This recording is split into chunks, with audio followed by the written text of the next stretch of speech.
श्रीमद्भागवत महापुराण पंचम स्कंध अध्याय 21 सूर्य के रथ और उसकी गति का वर्णन। श्री सुखदेव जी कहते हैं, राजन, परिमाण और लक्षणों के सहित इस भूमंडल का कुल इतना ही विस्तार है।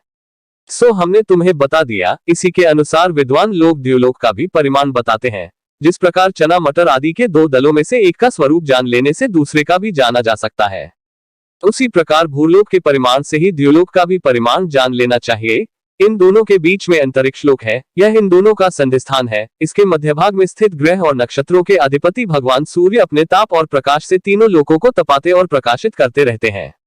वे उत्तरायण, दक्षिणायन और विषुवत नाम वाली क्रमशः मंद, शीघ्र और समान गतियों से चलते हुए समयानुसार मकरादी राशियों में ऊंचे नीचे और समान स्थानों में जाकर दिन रात को बड़ा छोटा या समान करते हैं। जब सूर्य भगवान मेष या तुला राशि पर आते हैं तब दिन रात समान हो जाते हैं। जब वृषादि 5 राशियों में चलते हैं तब प्रतिमास रात्रियों में एक एक घड़ी कम होती जाती है और उसी हिसाब से दिन बढ़ते जाते हैं। जब वृश्चिक आदि 5 राशियों में चलते हैं तब दिन और रात्रियों में इसके विपरीत परिवर्तन होता है। इस प्रकार दक्षिणायन आरंभ होने तक दिन बढ़ते रहते हैं और उत्तरायण लगने तक रात्रियां। इस प्रकार पंडितजन मानसोत्तर पर्वत पर सूर्य की परिक्रमा का मार्ग 9 करोड़ 51 लाख योजन बताते हैं। उस पर्वत पर मेरु के पूर्व की ओर इंद्र की देवधानी, दक्षिण में यमराज की संयमनी, पश्चिम में वरुण की निम्लोचनी और उत्तर में चंद्रमा की विभावरी नाम की पुरियां हैं। इन पुरियों में मेरु के चारों ओर समय समय पर सूर्योदय, मध्याह्न, सायंकाल और अर्धरात्रि होते रहते हैं। इन्हीं के कारण संपूर्ण जीवों की प्रवृत्ति या निवृत्ति होती है। जो लोग सुमेरु पर रहते हैं उन्हें तो सूर्यदेव सदा मध्याह्नकालीन रहकर ही तपाते रहते हैं। वे अपनी गति के अनुसार अश्विनी आदि नक्षत्रों की ओर जाते हुए यद्यपि मेरु को बाईं रखकर चलते हैं तो भी सारे ज्योतिर्मंडल को घुमाने वाली निरंतर दाईं ओर बहती हुई प्रवाह वायु द्वारा घुमा दिए जाने से वे उसे दाईं ओर रखकर चलते जान पड़ते हैं। जिस पुरी में सूर्य भगवान का उदय होता है उसके ठीक दूसरी ओर की पुरी में अस्त होते मालूम होंगे, और जहां वे लोगों को पसीने पसीने करके तपा रहे होंगे उसके ठीक सामने की ओर आधी रात होने के कारण वे उन्हें निद्रावश किए होंगे। जिन लोगों के मध्याह्न के समय वे स्पष्ट दिख रहे होंगे वे ही जब सूर्य सौम्य दिशा में पहुंच जाएं तब उनका दर्शन नहीं कर सकेंगे।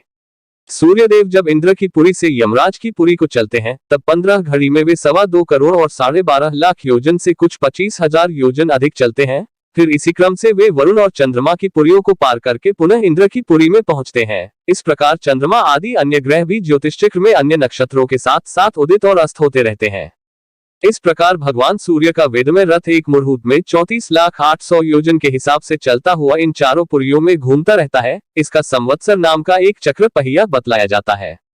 उसमें मास रूप 12 अरे हैं, ऋतुरूप 6 नैमिया हाल है, 3 चौमासे रूप 3 नाभि आवन है। इस रथ की धुरी का एक सिरा मेरु पर्वत की चोटी पर है और दूसरा मानसोत्तर पर्वत पर। इसमें लगा हुआ यह पहिया कोल्हू के पहिए के समान घूमता हुआ मानसोत्तर पर्वत के ऊपर चक्कर लगाता है। इस धुरी में जिसका मूल भाग जुड़ा हुआ है ऐसी एक धुरी और है, वह लंबाई में इससे चौथाई है। उसका ऊपरी भाग तैलयंत्र के धुरी के समान ध्रुवलोक से लगा हुआ है।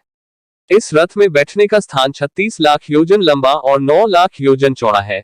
इस जुआ भी 36 लाख योजन ही लंबा है। उसमें अरुण नाम के सारथी ने गायत्री आदि छंदों के से नाम वाले 7 घोड़े जोत रखे हैं। वे ही इस रथ पर बैठे हुए भगवान सूर्य को ले चलते हैं। सूर्यदेव के आगे उन्हीं की ओर मुंह करके बैठे हुए अरुण उनके सारथी का कार्य करते हैं। भगवान सूर्य के आगे अंगूठे के पोरुए के बराबर आकार वाले वालखिल्यादि 60,000 ऋषि स्वस्तिवाचन के लिए नियुक्त हैं।